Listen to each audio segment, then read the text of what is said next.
हो भैया कौन गाँव हटे? अरे भाई अभी तक ले तू नहीं खा जानत ना भैया। अरे उहे गाँव हटे जानता रह जो गाँव खातिर भरत तिवारी आवाज उठैले रहन प्रशासन द्वारा से मार दियल गइल रहे। अच्छा उहे गाँव है जेने उनकर नाम पर रखल बा भरतपुर। हाँ ये भैया तन चला नहीं काम कुछ दृश्य देखा तो कैसे मारा लेका भइले। ठीक बा चल आव।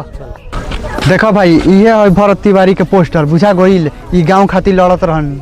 ये भैया तनी आरू हिया के तन कुछ बारे में बतावा का कहाँ का भइले है। ठीक बा चलो बता दे।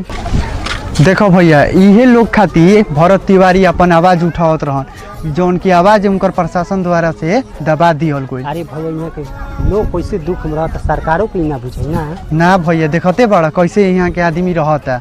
देखो भैया ये उहे जगह हटे जौन की पूरा प्रशासन भरत तिवारी के घेर के एनकाउंटर कर दिया गई रहे। भरत तिवारी के जी मरले रहे प्रशासन तब का जय देव।